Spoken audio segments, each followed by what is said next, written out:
guys, welcome back to the channel. It's your girl Sierra, and this video is actually going to be about the secret world of Maggie Gray. Did I say that correctly? Secret world of Maggie Gray. I thought I said secret word.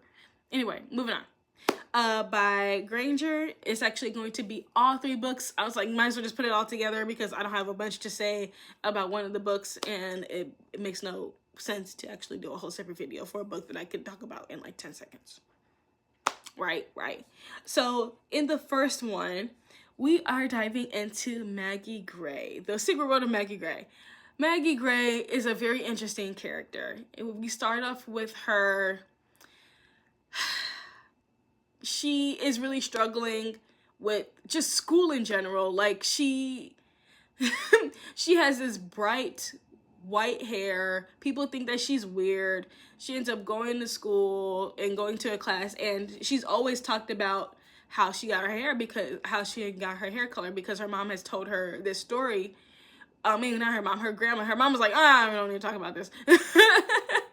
But she shares all the time how she got her white hair, about her family actually being tied to like vampires and some shit. She's like, yeah, whatever.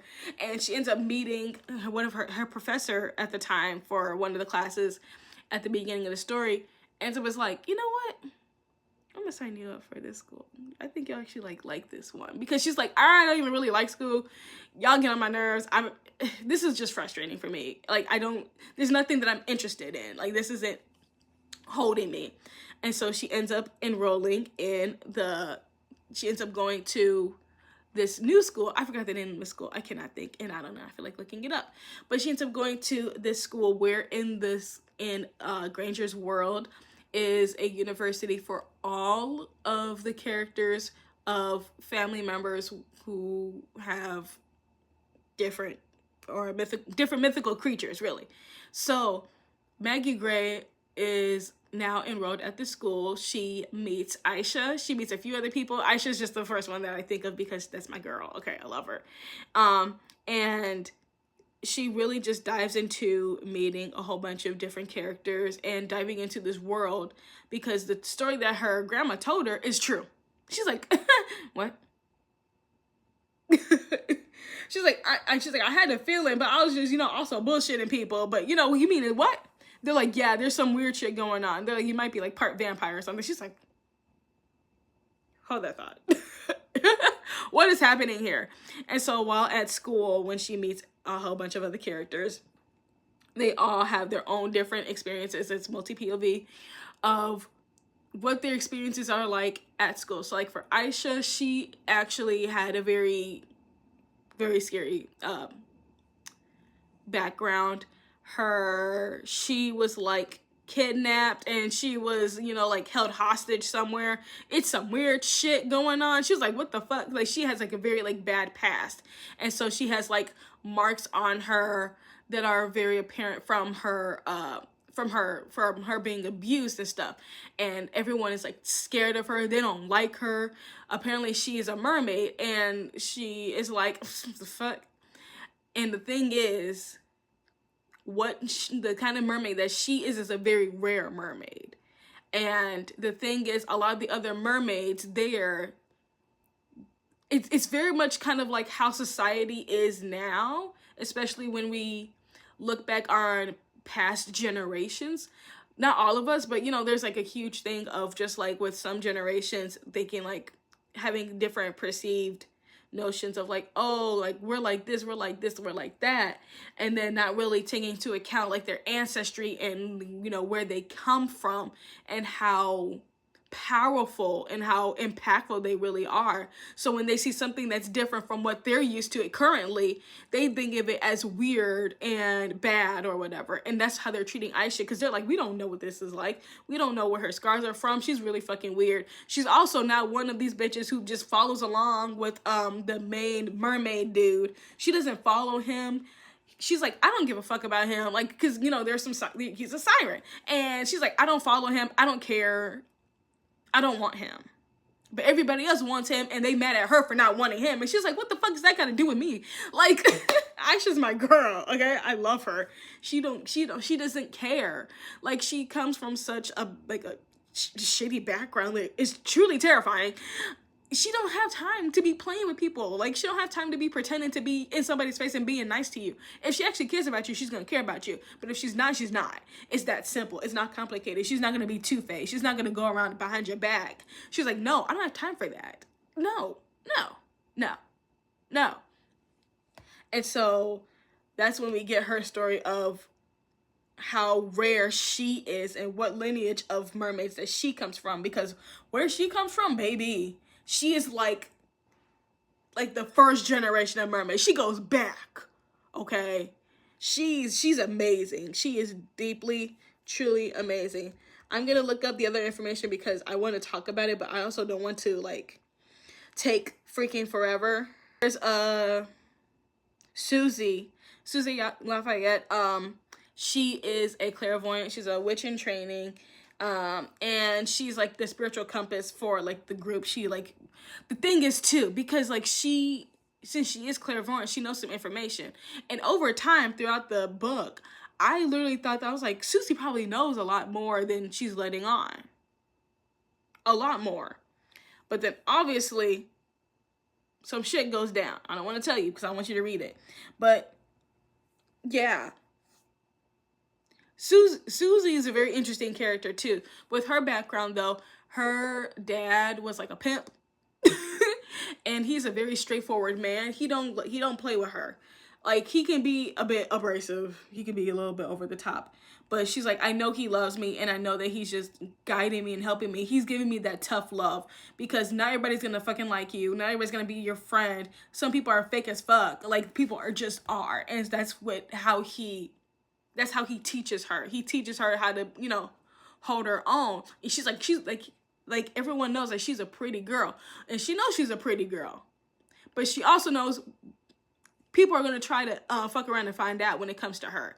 And she has to be able to stand 10 toes down in who she is, and knowing who she is, and, trusting who she trusts, having like that discernment, because there people are going to test her. And she really has like that confidence, that air of like, yeah, I know I'm pretty. Yeah, I know I'm a bad bitch. But if you're going to be an asshole about it, then you can get the fuck away from me. But she's not rude about it. She's not as like out there as Asha is. But you can definitely tell she got a way about her. You're like, ooh, I'm a go. Exactly. If you don't come to her correctly, she's just going to look at you and you just going to walk away. We do have other characters. We have Quan, which is the talking cat that Maggie finds and guides her on this journey of everything. Because the thing is, Quan is a talking cat. But the thing is, Quan actually used to be a student there. He doesn't remember what happened. I said, ooh, okay, interesting. Interesting. There's Isis. She's a waterbending nymph at the Drew Collins University. That's the name of the school, Drew Collins University. There's Coach Namir, who is like very infatuated with Maggie. They have their own little situation going on. It's really, really interesting. Then there's Bellamy, who is Maggie's brother, that we find later on. It's just a lot. Like, there's a lot going on. So I know I didn't give away too much, because you're going to need to dive into this world, baby, okay? And that's the first book. I really, really love it. This is the first time I've read a trilogy where I'm like, I need more. Like, I don't read series often. I don't read trilogies often, just because, like, I just don't. Because I'm like, I need a story to, like, wrap up real quick, okay? We don't need to be here forever. But with Maggie Gray World, with Drew Collins University, I need more. I need more today. Granger, get to typing. Hurry up. Moving on to the first family. So this dives a little bit more into the first family, because as we find out in the first book, Maggie's a part of it. That's putting it lightly. You're probably like, oh, you just gave it away. Girl, there's more. There's more, y'all. There's more. I didn't give away too much. But the first family, we really dive into what happened. What led to certain things happening. It's very interesting how we got to where we got. Okay? I'm gonna say that. Because you're gonna be like, what the hell? Once you read it, it's gonna hit you. That's why I'm like, I'm just I'm keeping it very, very simple for you. You're welcome. Okay. Moving on into the third book, which is The Three Brothers. This one is not my favorite one.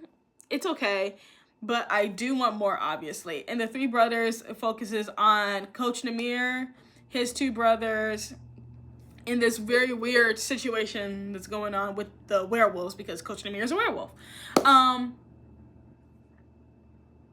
I don't care too much about them. The only person that I care about the most is Namir's sister. That's Namir's sister and Namir's mom. Those are the only characters I give a fuck about. Everybody else can kiss my ass, okay? I don't care about nobody else in this family. All the men suck. Okay, very alpha male-y, very patriarchy. They're very annoying. I hate them all. So I don't really care for them. So when I was listening to that book, I was just like, can we wrap it up? You guys are annoying. I just want to hear about the sister and the mom and the mirror. Like, I don't care about nobody else, okay? Everyone else can kick rocks with open-toed shoes. Please and thank you.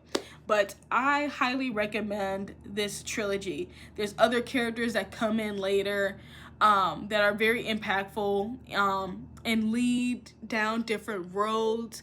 Other characters from the first story are no longer there. It's very interesting and very intricate. I really, really love it. I highly, highly, highly, highly, highly recommend it. I need book 4 like yesterday.